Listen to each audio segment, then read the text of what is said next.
I've been trying to get my camera working for a long time and it's finally working. Yeah. Today I'm going to talk about how I made my latest music video. So if you didn't see it, on Wednesday last week I posted a music video for my latest single, We're All Gonna Die. We're All Gonna Die is not an overly sad, surprise surprise, or an overly happy tune. It's about going through a rough patch, coming out of it and being grateful to be alive but not being extremely happy or extremely sad. So I wanted the visuals to complement the audio. I didn't want too many extreme emotions like too much crying or too much laughing in this video. I just wanted real, genuine emotions evoked from real life, everyday situations. The original idea for this video came from Kate Hendry, who is my label manager at Absolute Label Services. So Absolute Label Services are my distributor.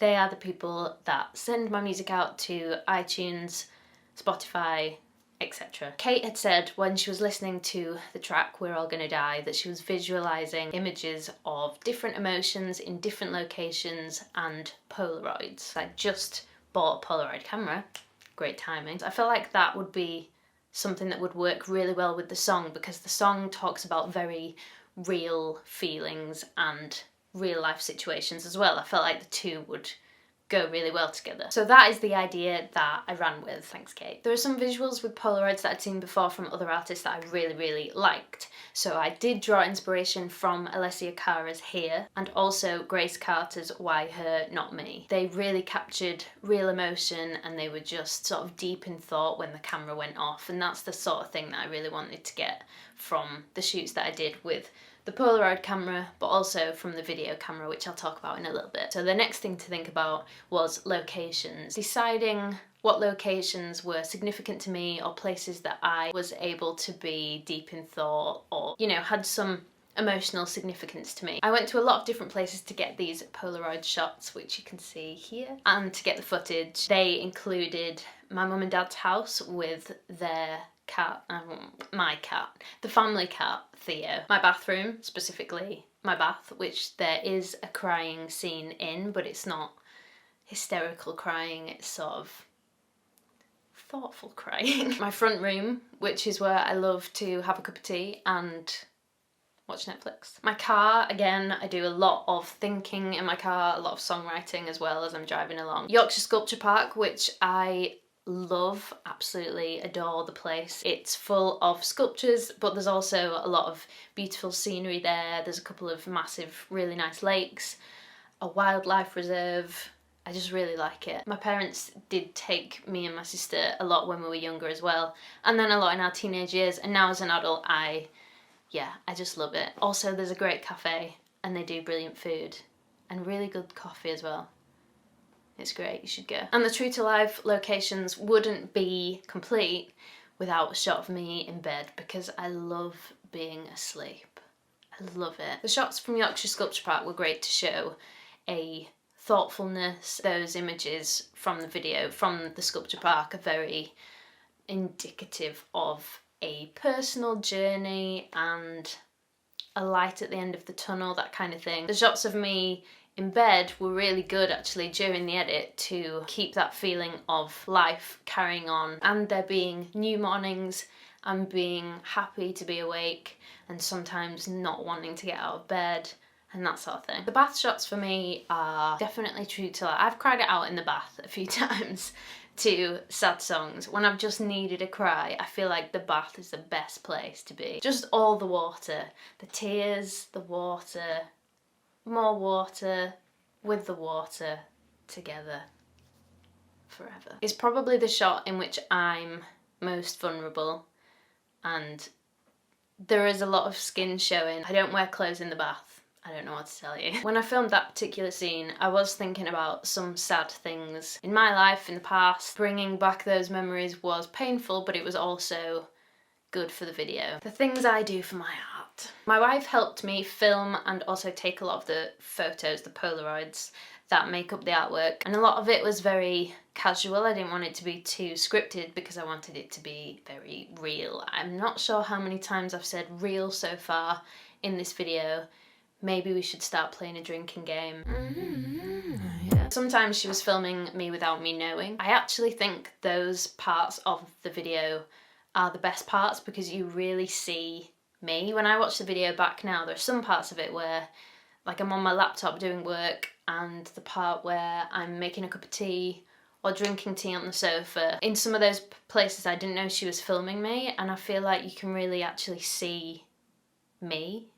You see me. I just feel like those parts are really genuine, and it's really hard to capture genuine moments when you know that there's filming being done. For the single still image artwork, I used a background from the Attention single artwork, which is like a blue, grainy, ripply effect. In case you're wondering, they are not digital pictures, they have been taken with Polaroid film. It's really, really tricky to get a good Polaroid picture, or at least a Polaroid picture that you're aiming to get, because the viewfinder here is so small. It's really hard to get the perfect composition and also get good lighting with a Polaroid camera. This one has flash on, which helped a lot, but also made things harder in certain situations, like in the bathroom where things were reflecting all over the shop. In terms of kit that I used to make that artwork, obviously I have a Polaroid camera. It's an Instax Mini 9. Comes out with these really cute small Polaroid pictures, and then I edited it on Photoshop, and I used a Sharpie pen to write out "We're all gonna die" on a piece of A4 white paper, so it was very simple. For the video, in terms of kit, I used Final Cut Pro as a software to edit the video. I know that this software has a lot of plugins which you can sort of recreate an old school style of filming or vintage style footage, and they are really, really good effects, but it just wasn't real enough. I still could tell when I was filming with a full HD or a 4K camera, when I was doing some test shots, that it was faked. So I used a really bad camera. So this is the camera that I used. It is a Fujifilm Finepix 6900 zoom. It actually doesn't look too bad. I've tried to give it a bit of a clean up, but it wasn't in great condition. And the batteries last about 5 seconds, which is not ideal. It is my Uncle Ian's camera, and I tried to sell it for him on eBay, and nobody bid even a penny for it. With these memory cards, you can't just put them into a computer because look at the size of it, it's massive. So this memory card is a 64 megabyte card. It can hold about 60 seconds of footage, if that. The card that I've got in my camera right now is 128 gigabytes. So that just shows you how far we've come in terms of technology. But yeah, I put this camera on eBay for my uncle, tried to sell it. Nobody wanted it because it is actually, I don't want to say it's rubbish because it really did the job well for what I needed it to do. But in terms of camera quality right now, when we've got smartphones that do full HD, it's just not worth buying, I guess. My uncle bought this around the year 2000, so like 20 years ago, which makes me feel sick to say, and had used it a handful of times, I guess, but it had been a bit battered and bruised, and so it didn't capture audio, which was a shame because I'd like to hear what the audio would have sounded like. The visual footage that it captured, it had a really nice quality to it, a really old school. It was dropping frames here and there, and it was a little bit grainy, which is what I wanted. And I'd have loved to just hear what the audio sounded like, but unfortunately the microphone's broken, so what can you do? After pulling some of the footage together in a really rough edit, it was clear to me that this was really going to work well with the song. There's very faint subtitles at the bottom of the video. You might have watched the video already and not seen them. If you haven't, go back and check it out. They are very, very subtle. I haven't made a music video like this before. Most of the videos that I've made before are either performance-based, where I'm really getting into the song, or have slightly more of a narrative. So it was really fun to do something that was so normal, just like videoing normal events that happen in my life and capturing a more real, less scripted side of me. I'm pretty sure this is my favourite video I've made to date, so if you haven't checked it out, or if you have but you want to watch it again, I'll pop the link below, and I'd love to know what you think.